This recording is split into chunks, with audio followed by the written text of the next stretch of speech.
Hello everyone and welcome to Coffee Chat. I'm today's host, Rrain, and my guest is Marilyn Crewe with the town of Neepawa in the EDO's office. Hi, Rrain. And today we are talking about a sort of brand new initiative, the Business Retention and Expansion Program, which is launching basically immediately. Absolutely. So let's just jump right in there. Okay. What is this? What's happening? So business retention and expansion is one way that we do economic development in communities. So we'll just go back one step. Economic development typically happens in community in one of three ways. Entrepreneurship, events like What's the Big Idea? Right. Investment attraction, where we invite a business to come to Neepawa to be here. Or business retention and expansion, which means supporting the businesses we already have so they can be successful, grow, and be everything that they need to be for our community. Okay. So what I'm doing is actually running a business retention and expansion survey. So this is typically how a BRE, short form, for business retention and expansion runs. Well, there's different ways. So let me just start with that. So the traditional way a business retention and expansion survey happens is with a long form. Imagine it like, census long form. Oof, okay. And it takes a committee of people and teams of people going out and talking to businesses. What I'm doing is an abbreviated version of that. Okay. Some communities also do just business walks where a group of people will go out with specific questions to talk to businesses about. Other communities do like a business leader roundtable where they talk about business issues in the community. So for me, for Neepawa, not having done anything with business retention and expansion, I thought an abbreviated BRE survey would be the best way to start. So is that going out to like all businesses in Neepawa and area? How extensive is this? So I am working with Deloitte Canada on this project. Okay. I got grant funding to help pay for it. And so I've provided them with a list of local businesses, including phone numbers and email addresses, so that they will randomly select from that list whether they get an email with a link or they'll get a phone call and actually go through the survey on the phone with the business leader. So there's be a couple of different ways that businesses might hear from Deloitte. Right. So this is kind of a heads up to businesses that Yes. this is coming down the pipe very quickly.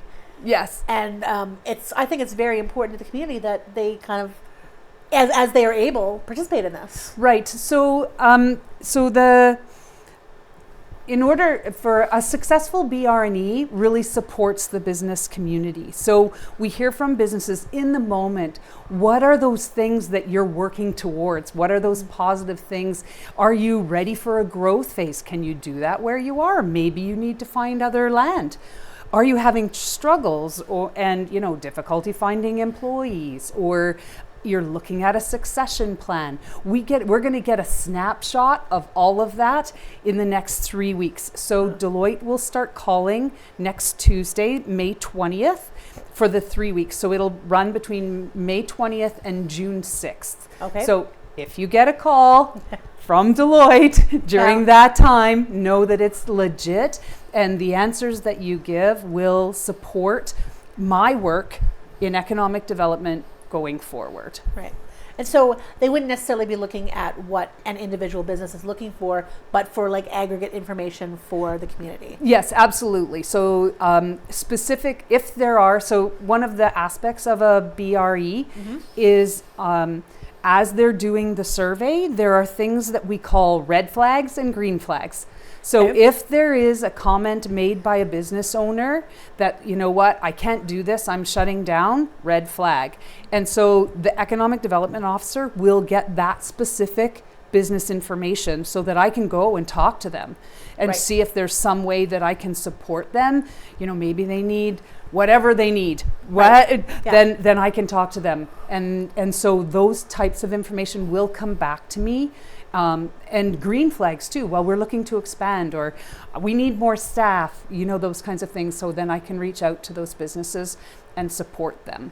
We also will get information on very specific things, like they're going to ask questions about the positives and the negatives of doing business in Neepawa. Okay. So then I can use that to inform maybe future programs for Neepawa, or things that I can take back to council that says, 15 businesses identified this piece of red tape as a problem doing business in Neepawa. What are we going to do about it? So it just helps me to find the right things to be doing for business. So the results of this would certainly go beyond just economic development and might just go towards community building in general. Yes, absolutely. Absolutely. You just never know what I don't want to say, well, if all the businesses say this, then we need to work on that, because it could be many different things, right? So, but yeah, the opportunity for us to just understand from the business side what it's like to do business in Neepawa. So do you have sort of any kind of gut feeling of what you're going to see from this? Or are you really unsure of what's going to come back from this survey? Well, I do, in conjunction with the chamber, a business survey every year. Yeah. But it's very short. It's a quick snapshot. Or do you see yourself in a growth phase? Do you want to host a business after hours? Yeah. But this is going to be more in depth. So I know some of the things that I've heard this year in the business survey. The uncertainty of tariffs and that kind of thing. So it wouldn't surprise me that we get some of that. But there will be other things, because there's more questions in this one than I can ask in my annual business survey. So I'm interested to see what businesses have to say. And so you mentioned right off the top, this is sort of the first time you're focusing on this third area of sort of development. When people kind of spontaneously come to talk to you as economic development officer, is it usually entrepreneurs or people looking to come to the community with a new business and not existing businesses looking for help? No, I wouldn't say that. So I haven't actually done a business retention and expansion survey, but that's not to say that I don't talk to my local businesses. Even in the grocery store we stop, and I always ask them how business is. So I do have some of that anecdotally. Yeah. But I think this will just be like a true snapshot right across the community all at once, because quite often there's businesses that they're just humming along and everything is good, and it's nothing that they would think to approach me about. But we also need to know, that is business going well here? And because we need our businesses to be ambassadors for us too. That's actually kind of why I was asking that, because I think maybe businesses don't necessarily realize that you aren't just there for new business. You're there for existing business as well. Sure. I'm here to chat anytime. So the survey is taking place over the next 3 weeks. What happens then?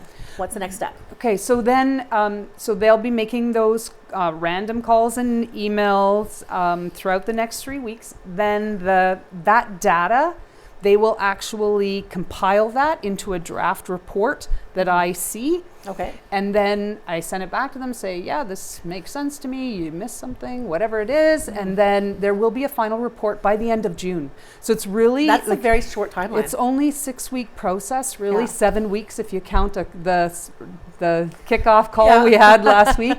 But it's short and painless, but should provide a wealth of information for me for my job.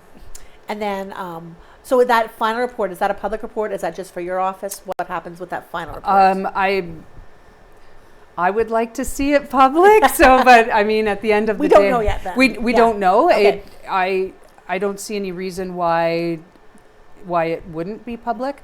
There will certainly be action items that will be visible in the public, for sure. And certainly individual business items would go just to you, obviously. Well, absolutely. I want to protect any business that needs to have that privacy, sometimes talking about succession in a business can be a risky thing. And so those kinds of items would be protected. But the overarching responses to questions that are scrubbed of any just specific detail, information. That will be suitable and a driving force for the work that I do. Because certainly I'd love to sit down after you get that back and discuss the results of that and what they mean. Me too. Because once you get that, then what do you do? Right. What do you do with that? Yes. So that's the thing. It'll depend what they say. But my plan long term is that this is the snapshot for this year. And then, as I mentioned earlier, there's other ways to do this, to gather this kind of information. I would love, like, now that we've got a baseline from this survey, next year maybe we do a business walk. And there's a small committee of council or whoever it is that goes around over a couple of days and stops in with scheduled appointments to talk to business owners and get an update from this year to next. Yeah, just kind of get feet on the ground, eyes on what's actually happening. And actually keep this going. I don't see typical business retention and expansion work isn't a one-off. It needs to be done year over year so that you can truly see what those trends are. And you know, any kind of retention work is continuous work. It's not a one-time thing ever. That's right. That's right. In terms of business retention in Neepawa in general, are we a good community? Do we retain our businesses? Do we have a lot of solid, business support here?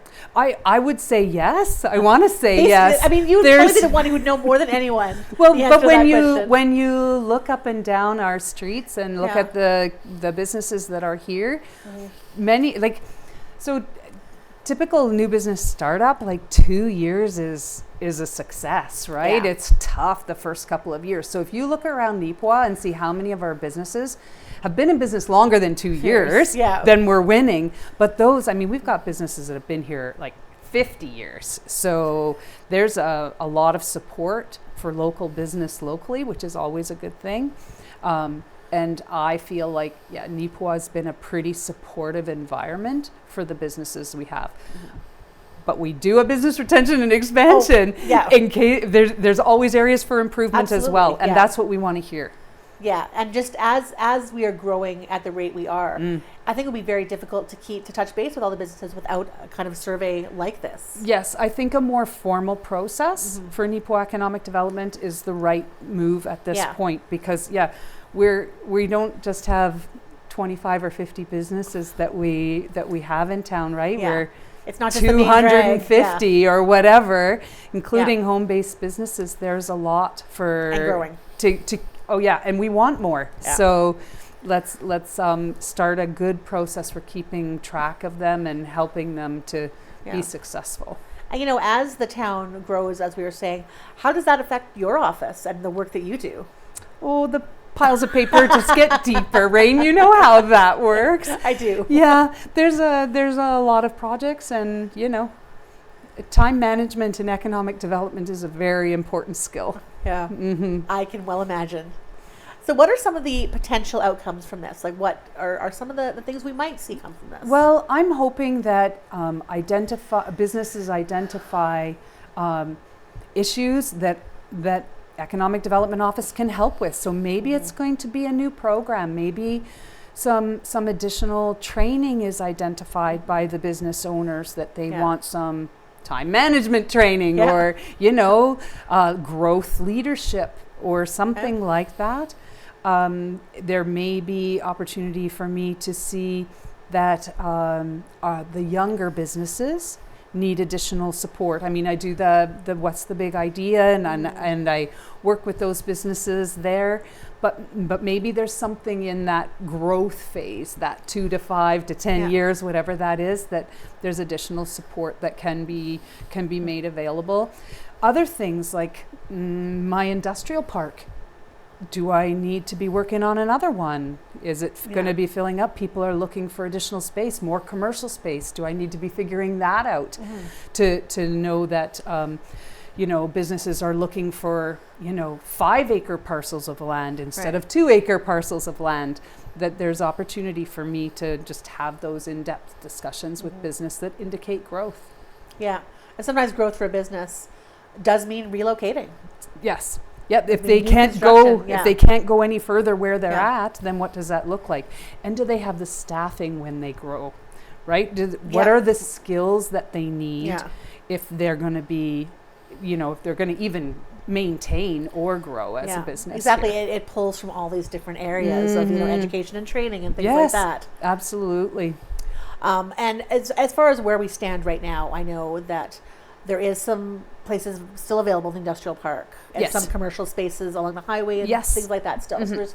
So I think we're okay for that right now. But when do you kind of see that kind of running dry? Yes, well, my industrial park, there would be a couple of reasons. First of all, that land all gets sold. I still have, a few lots that people have kind of been taking a look at. So there's been some interest there, even in the past few months.